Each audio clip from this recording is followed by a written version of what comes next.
Okay, Rich, what are we playing this week then? So this week I thought we'd attempt to complete and review Detana Twinbee for the PC Engine. This is a shoot 'em up released on the system in 1992, and it's a port of an arcade game from Konami. And this series is actually very, very big in Japan. Never so much outside of Japan, but in Japan there was tons of merchandising and radio plays and animes for this series, and it was one of the really sort of early big shoot 'em up series there. Have you got experience with the game at all? I think we've played it a tiny bit over here, but not much really, have we? Yeah, we've played it a few times in the past. Hopefully we can get it done all right. Yeah, let's go for it then, yeah? That's a two-player game, so me and Chris will be playing simultaneously.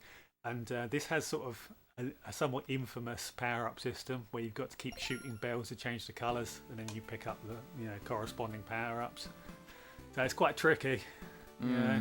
I seem to remember the bells being infuriating. Yeah, the bells are actually in the Parodius series as well.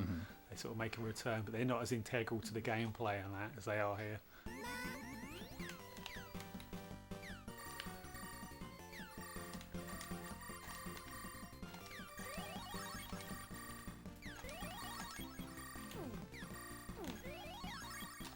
You also got like this ground shot as well, very similar to Xevious. So you can shoot along the ground with button. I think it's button 1 because it's reversed. So holding button 2 gives you a discharge shot. Oh yeah. Allows you to shoot all the way down. And that was actually added to this one as well. So earlier Twinbee games didn't have that charge shot, from what I can remember. They've just got a destroyed power up. What, a destroyed one? Yeah, if you shoot them too many times the bell sort of breaks, doesn't it? Never seen that. And it turns into a bee as well at one stage. Oh damn, I wasn't watching.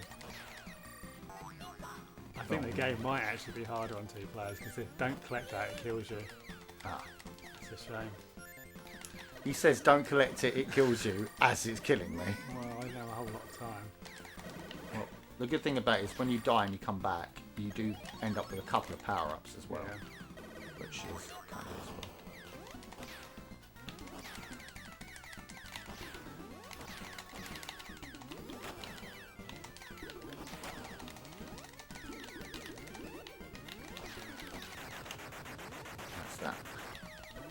Yeah, like I was saying, this series never really made it that big outside of Japan. The series actually got released more in Europe than it did in North America. So we got the 2 Super Nintendo games, and we got the Game Boy game as well. Although we didn't get Stinger, which did come out in North America, that one. That was an NES game. Oh, you dick! I should have just collected the damn thing. You fucking shot it. You just shot that one. There you go, I didn't shoot that one.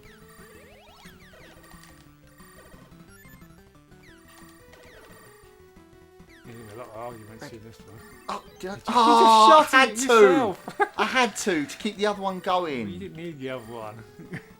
But yeah, these games being released in Britain and such, I don't think it actually has anything to do with us. I think it's the German market. What do you mean you personally? In the German market, these sorts of games, they were more sellable, really. They were more marketable. And the Super Nintendo was very big over there as well, so I think that's the main reason why Europe got these. Or rather, it's the main reason why Britain got them and America didn't, because we just share a market with the Germans, unlike Spain and such. A lot of things like anime and like Dragon Ball Z took off in mainland Europe a lot earlier than did in Britain.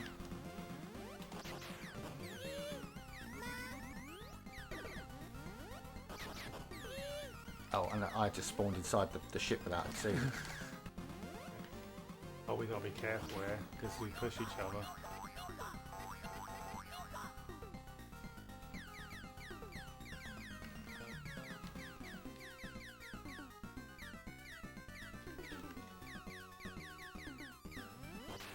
Dude, what are you I have doing? to, because No, you didn't. You could have just gone through then. I was waiting for you to go through.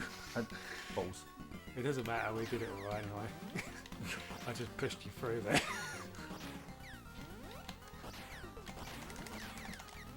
This is going to be harder than I thought it would, I think, actually. Yeah, maybe.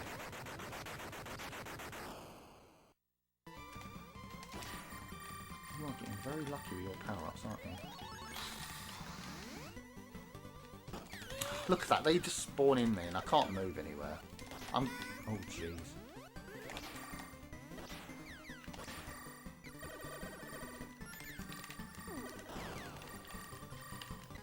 It's quite an interesting sort of boss, isn't it? This is actually a lot harder on 2 players. So I wasn't even thinking, because of the fact that we can push into each other, we got to not only keep track of the bells, we got to keep track of each other's positions as well. And if we try and both go to a safe spot between bullets, we push one of us get pushed out of there. Normally me. You push me into things constantly.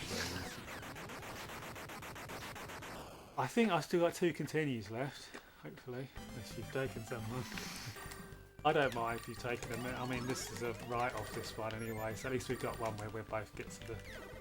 Look at that! Close to the They're end. fucking blue, purpley fucking shit.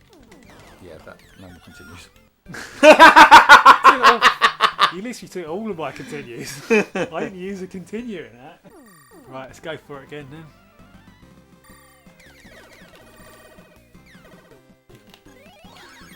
You took the green. That was my green. You have everything. That's because I'm not shooting them. Stop complaining. I'm not trying to shoot them. I've just got all the shit over my side.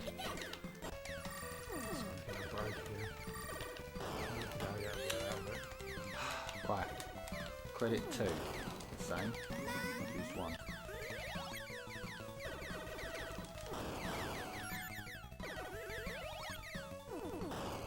Blue. I thought you I left it for you. Not leaving you the green. Oh, sorry. My bad. I saw that as well. Oh!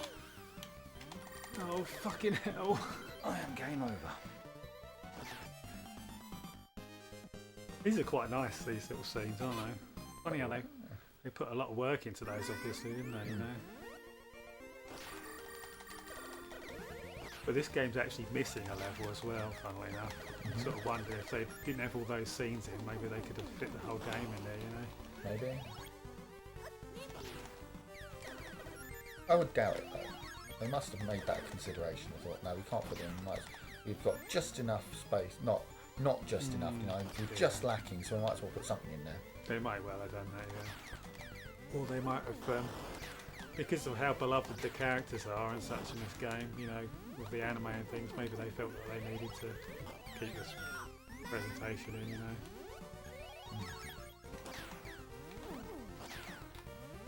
But the level that's missing, it's not that interesting a level really. I mean, they chose the right level, I think.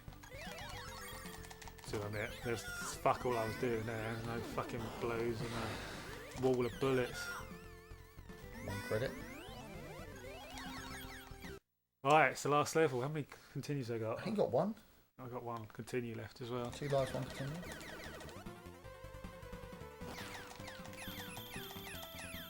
They drop when you shoot them.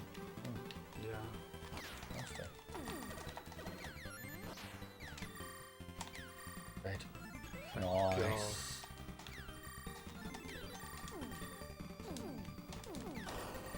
Why not? They're taking pity on you. Oh my god, stop taking so many hits, Rich. Too slow.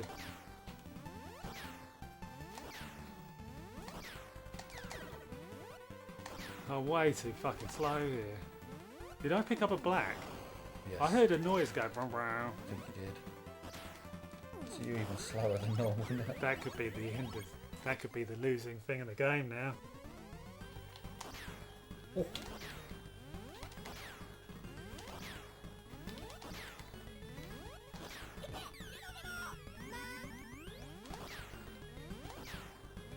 Mother of God.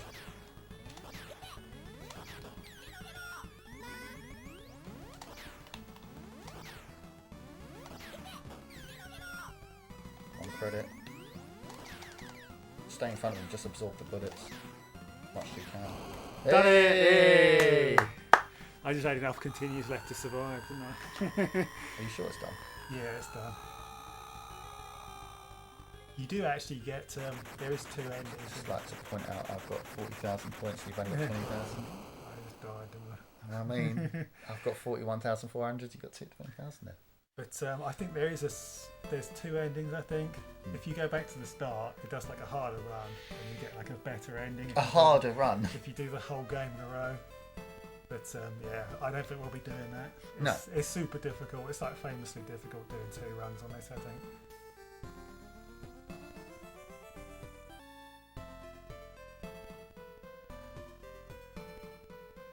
Great music actually in this ending as well, and I think the musicians' first game, there was 3 of them. They worked on a lot of Castlevania games. One of them's quite famous actually. She worked on Symphony of the Night on the PlayStation. So she's quite a beloved composer. And one of the other dudes worked on some Castlevanias as well, and Contra games and things. I mean, you know, the usual sort of Konami classics really.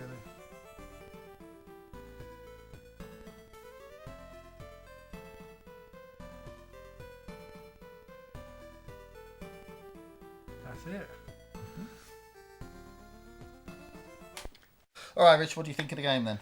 Well, it's quite a brutal game, isn't it? I mean, just playing it now was kind of stressful, really. But I do really like this game, and I have practiced it quite a bit for the last sort of around last sort of month, and I've grown to appreciate the game quite a bit. But God, it's not something for sort of the beginner, is it at all? Because this bell system, you have to keep track of so much stuff at once. You got to bounce the bells. You got to keep track of what colour they are, making sure you don't accidentally shoot them, whilst dodging enemy bullets and shooting enemies as well. So that it isn't so you don't build up a massive number of enemies on the screen, just spraying bullets everywhere until you're dead, effectively. So you got to keep track of a lot of things. It is as hectic as you can get, really, isn't it? But I do like the gameplay. I will admit it's difficult, but I think it's a unique game. It's got good boss fights. I think some of the boss fights are quite unique as well. They're really good. The one that turns around and such, but they're quite big size. They're impressive boss fights, and across the board, really, the graphics are quite good. I think musically, it's good as well. I think actually the sound is good across the board. So the production values of this game, you know, very high across the board. Gameplay is unique and it's hectic, but it's also brutal. I think a lot of the time people complain about shoot 'em ups for this aspect of losing your power-ups when you die, and how the difficulty curve just goes all awry, doesn't it, effectively? But other than that, obviously I've been playing it a lot on single player. Very, very different experience on 2 players, because all of those things are true, but you've also got to keep track of everything somebody else is doing as well. I didn't want to sweep across the screen and shoot bells that you're in the middle of shooting, of course. So I tried, when I saw you juggling, I was trying to stay out of your way to one side, you know. And the fact that you push the characters around the screen as well, you have to do these intricate movements around like the rotor blades. I don't know, I feel like 2-player might not work that well on this game. It's nice to have it there as an option, and if you're both gods at shoot 'em ups, I'm sure you can keep track of each other's movements and the bells and the colours and the enemy bullets and the enemies. But yeah, I mean, I enjoyed playing it. It was a bit stressful. I think it's one of the best shoot 'em ups on the PC Engine Hue cards, because obviously the system's known for its sort of CD shoot 'em ups with its CD attachment. But this is one of the better ones on Hue card, I think. So what did you think of the game then? Yeah, I thoroughly enjoyed it for the limited amount of time I got to play it, because I was dying so much. Difficulty's a bit high, I think, especially on 2-player. I did have a little go of it on my own before, and I found that I was not having too much problem. I was able to juggle the bells, which is fine. So I think the single player may outwork the 2-player. Presentation wise, it's fantastic. The nice use of colour, nice music. The graphically, it's very nice. It's very cutesy. It is a cute 'em up. It is quintessential cute 'em up, isn't it? So it's very nice. That fucking bell system, though, I swear to God, if I never have to play another game with a bell system like that, it will be too soon. Otherwise, thoroughly enjoyable game. I don't think we mentioned the presentation actually. There's little scenes. You did and I did. Oh, those between the levels, you get these little scenes which are quite nice, aren't they? Yeah, animated scenes. Little very very minimally animated scenes, which are quite cool. There is quite a bit of charm in this game, I think. Oh, a lot of charm. And those between scene sections are really nicely done. Sort of, You can see they put a lot of love and love A and lot of effort into into it. the Yeah, game. definitely. So what are you going to score it then, Rich? Well, this game's fairly inaccessible, isn't it? So I don't feel like I can give it a 5 out of 5. The power-up system takes so much concentration, but at the same time, I don't really want to dock points for such a unique power-up system. And I'm sure there are people out there who would revel with this kind of complexity in their shoot 'em up, And other than that, it's also missing a level, as we said during the game. It's missing one, which is unfortunate. At least it was a level from the arcades that wasn't that sort of memorable. So slight issue there, but I don't feel like it offsets the whole package, which is the great graphics, great presentation, great sound. It's very smooth gameplay as well. The game has a lot of charm. So I'm giving it a 4 out of 5. So what do you reckon then? Yeah, I'm of the same opinion as you. It is very inaccessible. There will be people who like to be mashed into the dirt and play it over and over and over because they like to prove themselves. So I'm normally one of those people. But if you had time, you may well end up doing that. I mean, you like we said before, it's easier on one player, and one player. I reckon I'd really enjoy it, and then once I got everything down on one player and really concentrated, then going into 2-player, I might give it a new challenge, which would be nice. Yeah. So, but all the upsides, the presentation, the graphic content, the playability of the game, it all brings it back up to a nice, neat 4 out of 5 for me. Okay, guys, that's Detana Twinbee for this week. We really enjoyed making this video for you guys. If you liked it, give us a like, give us a comment and tell us what you think about the bell system, and subscribe to the channel because we're always releasing great new content like this, and we'll see you next week, another game, guys. Take care. See ya.